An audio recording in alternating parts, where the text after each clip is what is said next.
Buenas tardes, compañeros y profesora. Mi nombre es Karen Garita Silva y mi compañero Carlos Cerda Serrano. Somos estudiantes de la Universidad Americana y el día de hoy les vamos a exponer acerca de la anemia falciforme causada por la estructura anormal de la hemoglobina.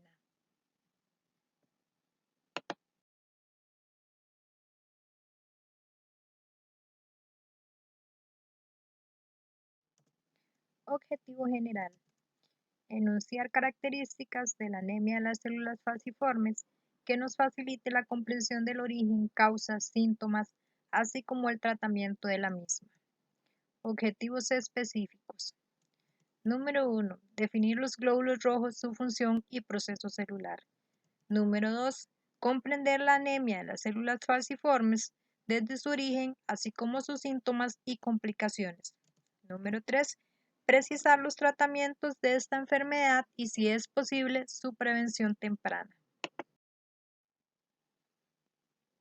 Marco conceptual. Fermentación láctica. Se refiere al ácido láctico que se acumula en el torrente sanguíneo. El ácido láctico se produce cuando los niveles de oxígeno disminuyen en las células dentro de las áreas del cuerpo en las que se lleva a cabo el metabolismo. Al desintegrarse la hemoglobina en globina, es decir, las cadenas proteicas que forman parte de esta y el grupo hemo, se parte dando como productos el ion hierro y la biliverdina.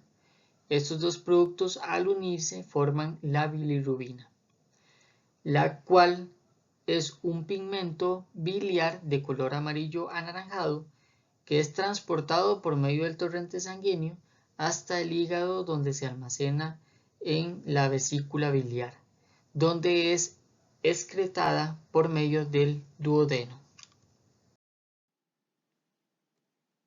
Dímeros. Un dímero es una proteína compuesta por dos subunidades. En un homodímero las subunidades son idénticas y en un heterodímero son diferentes.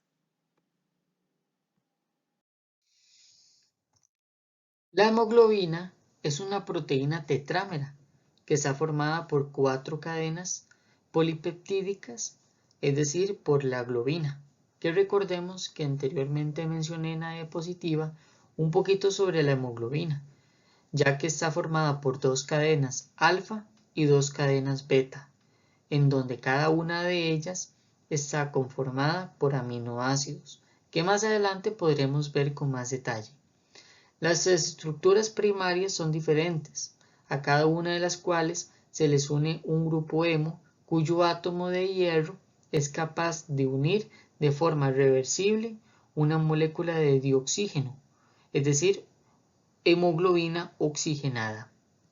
Esto lo que permite es que el eritrocito como tal pueda transportar el oxígeno desde los pulmones hasta los tejidos del cuerpo, es decir, participa en el proceso en el cual, por medio de la sangre, transporta los nutrientes necesarios hasta la célula del organismo y conduce sus productos de desecho hasta los órganos excretores.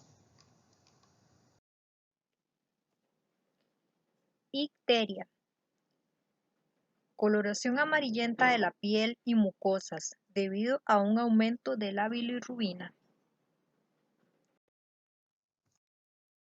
Los glóbulos rojos son un componente sumamente importante en la sangre.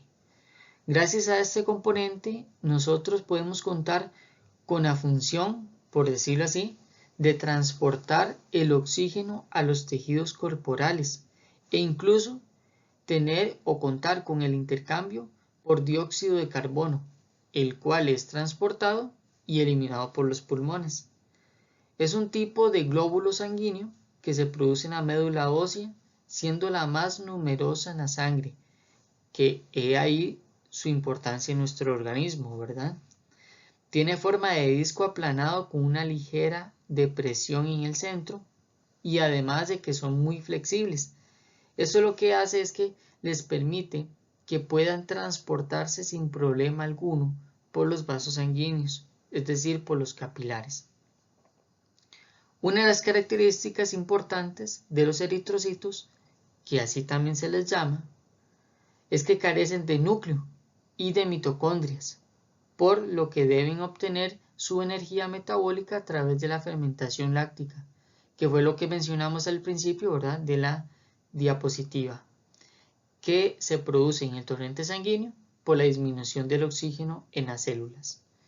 Los glóbulos rojos contienen una proteína llamada hemoglobina, que fue la que pudimos detallar un poco en la información anterior. Esa proteína es la razón por la cual la sangre adquiere color rojo, que transporta oxígeno desde los pulmones a todas las partes del cuerpo, como lo habíamos mencionado, ¿verdad? Ya que las cadenas proteicas unidas con el grupo hemo ayuda a atrapar el oxígeno.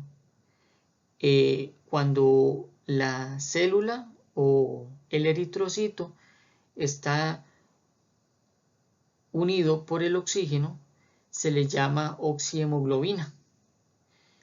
Y después este oxígeno puede ser liberado a todos los tejidos corporales, como lo mencionamos anteriormente. El número de glóbulos rojos en la sangre es uno de los componentes de una prueba llamada recuento sanguíneo completo, que se usa para determinar la presencia de afecciones como la anemia, la deshidratación, la desnutrición e incluso la leucemia. Un ejemplo de ello es cuando existe un exceso de glóbulos rojos, que se denomina policitemia, que es un tipo de cáncer en la sangre. ¿Qué pasa? Que cuando está presente este problema, la médula ósea produce demasiada cantidad de glóbulos rojos. Entonces, ese exceso de células espesa la sangre y reduce el flujo, lo que puede causar graves problemas, como coágulos sanguíneos. Y por otro lado, cuando hay una deficiencia de eritrocitos, se llama anemia, que es el tema en que nos queremos enfocar en esta presentación. Sin embargo, antes de continuar con la información de la anemia falciforme, quiero comentar un dato importante. Cada glóbulo rojo tiene un tiempo de vida como aproximado de 4 meses, es decir, 120 días. Este es el tiempo para mantener un equilibrio en nuestro organismo, o sea, es el tiempo ideal, ¿verdad?, que debe de vivir un glóbulo rojo. Después de que pasa este tiempo como aproximado, existe un proceso llamado hemólisis, que es la destrucción de los eritrocitos envejecidos, y sucede en los macrófagos del vaso e hígado. En este proceso es donde se libera dos de los elementos esenciales de la hemoglobina, que son la globina y el ion de hierro, que fue lo que habíamos mencionado en diapositivas anteriores, que estos dos componentes o elementos se unen o se catabolizan para formar la bilirrubina, que la bilirrubina se almacena en la vesícula biliar y es excretada por medio del duodeno.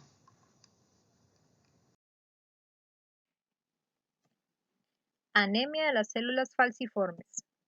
La anemia de las células falciformes es un trastorno hereditario de los glóbulos rojos, en el que no hay suficientes glóbulos rojos sanos para transportar el oxígeno por todo el cuerpo. Normalmente, los glóbulos rojos redondos y flexibles se mueven fácilmente a través de los vasos sanguíneos. En anemia de células falciformes, los glóbulos rojos tienen forma de hoz o de media luna.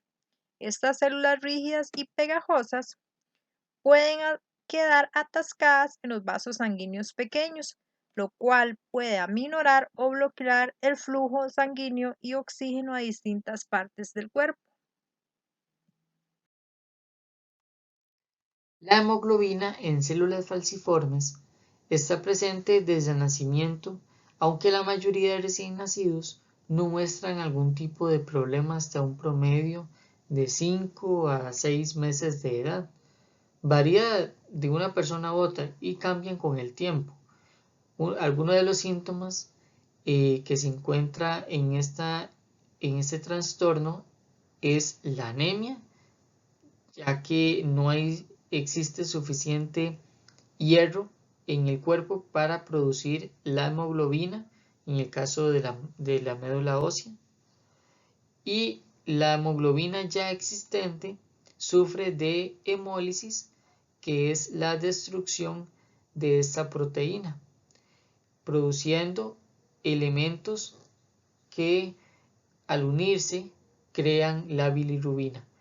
Por medio de la bilirrubina también se sufre de ictericia, que es una enfermedad que da una apariencia amarillenta en la piel. También existen síntomas de episodios de dolor, hinchazón en las manos y pies, infecciones frecuentes, retraso en el crecimiento o de la pubertad, problemas de visión. Otros síntomas también puede ser fiebre, dolores intensos como el de abdomen, pecho, huesos o las articulaciones, piel pálida y el color amarillento, que como les comentaba se trata más que nada de la ictericia por el aumento de bilirrubina, ya que la hemólisis es muy frecuente en este tipo de trastornos, ya que la destrucción de las células o de los drepanocitos es muy común, muy frecuente, cada 10 a 20 días. Hemos hablado un poco sobre la anemia falciforme o hemoglobina drepanocítica, también así llamada. Pero realmente a nivel molecular, ¿cuál es la causa de este trastorno? Primero tenemos que ver unos datos importantes y entre ellos están los tipos de hemoglobina, que vamos a mencionar dos. La hemoglobina A, que es la hemoglobina normal, está formada por globinas alfa y dos globinas beta, como lo podemos observar en la imagen. En conjunto con el ion de hierro, forman cadenas para poder atrapar, por decirlo de cierta forma, el oxígeno y llevar a cabo la función como tal de la hemoglobina, como lo hemos visto en las diapositivas anteriores. Existe también la hemoglobina S, que es la que está alterada genéticamente y presente en la anemia de las células falciforme. Este tipo de hemoglobina se subdivide en dos. Podemos decir que existe la SA y la SS. SA quiere decir que es heterocigoto, es decir, 50%. Eso quiere dar a entender que la persona solo es un 50% portadora de la enfermedad. Esto quiere dar a entender que no va a desarrollar los síntomas, sino que va a ser solo portadora. Cuando se trata de la hemoglobina SS, es homocigoto recesivo. Eso quiere decir que es un 100%. Como podemos ver en la imagen, al cruzar las posibilidades entre los progenitores que están infectados, es un 25% de posibilidad que el hijo o la hija salgan como homocigoto recesivo, que en ese caso quiere decir que van a desarrollar la enfermedad, ya que ambos progenitores le heredaron la mutación en el gen.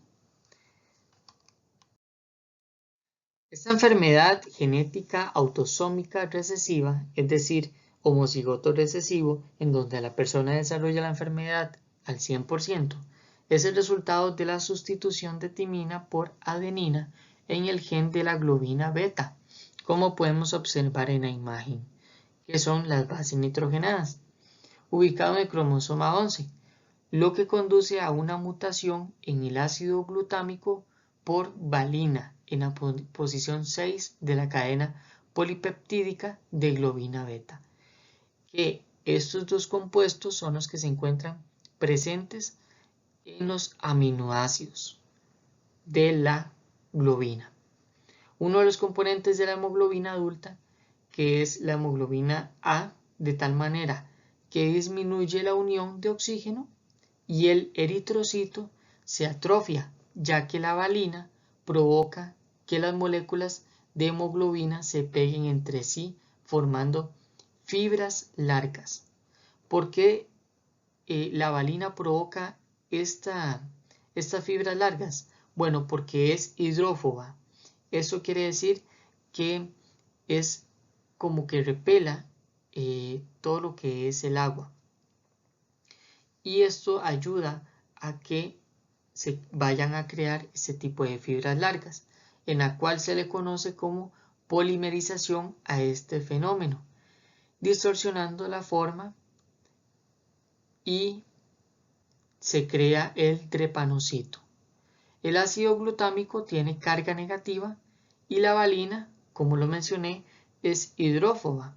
Entonces se forman contactos con alanina y leucina, lo que promueve polímeros cruzados que deforman el glóbulo rojo, como lo podemos observar en esta otra imagen. La membrana plasmática se vuelve rígida y viscosa, que por ese motivo se adhiere a los capilares y es lo que provoca un coágulo o una acumulación de glóbulos rojos y es donde se provocan los problemas. La célula se deshidrata por salida de potasio y entrada de calcio. Al exponerse a bajas presiones parciales de oxígeno, se forman fibras poliméricas de hemoglobina S, que produce las alteraciones de la morfología del eritrocito, a la vez de que una menor capacidad para transportar oxígeno y como consecuencia se puede llegar a dar la hipoxia, que es un estado de deficiencia de oxígeno en la sangre, células y tejidos del organismo. Y muy importante recordar que la transformación del eritrocito se produce cuando no transporta oxígeno, pues con la oxihemoglobina el glóbulo tiene la forma clásica que es bicóncava. Complicaciones. La anemia de células falciformes puede provocar varias complicaciones. Número 1. Accidente cerebrovascular. Las células falciformes pueden bloquear el flujo sanguíneo hacia un área del cerebro. Algunos signos de accidente cerebrovascular son convulsiones, debilidad o entumecimiento en brazos y piernas, dificultad repentina para hablar y pérdida del conocimiento. Número 2. Síndrome torácico agudo. Esta complicación que pone en riesgo la vida puede ser causa de una infección pulmonar o por las células falciformes que bloquean los vasos sanguíneos en los pulmones, lo que provoca dolor en el pecho, fiebre y dificultad para respirar. Número 3. Hipertensión pulmonar. Las personas que padecen anemia de células falciformes también pueden tener presión arterial alta en los pulmones. Esta complicación suele afectar a los adultos.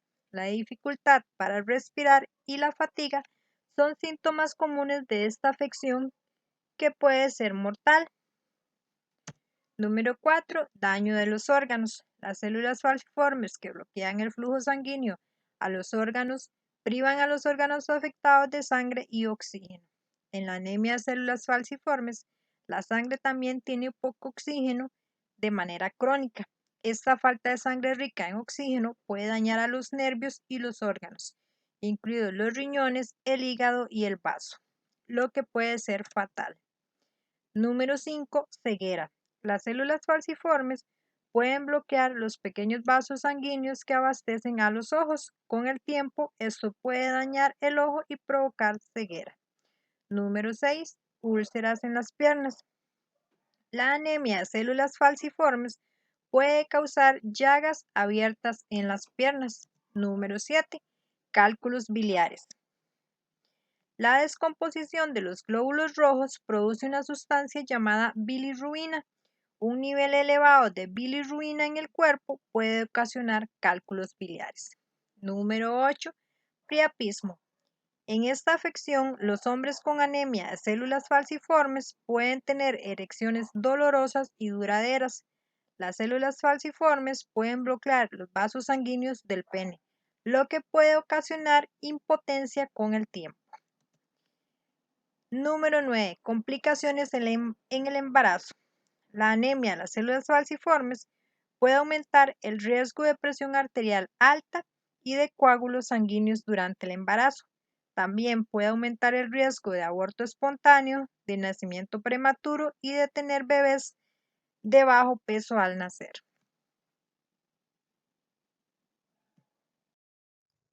Un trasplante de sangre y médula ósea es actualmente la única cura para la anemia de células falciformes. Es importante recalcar que solo un pequeño número de personas con esta enfermedad pueden recibir el trasplante, ya que unos desarrollan con más complicaciones esta enfermedad. Pero adicional existen tratamientos efectivos para reducir los síntomas y prolongar la vida. Conclusiones. Gracias a los avances tecnológicos que se tienen en la actualidad, se puede conocer el funcionamiento de los glóbulos rojos y así detectar qué ocurre cuando su funcionamiento es anormal y cómo se comportan estos en el cuerpo. Concluimos que es indispensable tener un conocimiento previo a la enfermedad, así se puede precisar qué parte de la población es más vulnerable a padecerla. Por otra parte, conocer la enfermedad nos brinda la ventaja de prever los síntomas y así de esta forma se puede estar alertas a cualquiera de los síntomas, pues un tratamiento a tiempo podría ayudarnos a tener una mejor calidad de vida. Es importante que las instituciones encargadas de la salud compartan información con respecto a esta enfermedad, así las personas buscarían ayuda médica y se les brindarían los tratamientos adecuados. Muchas gracias.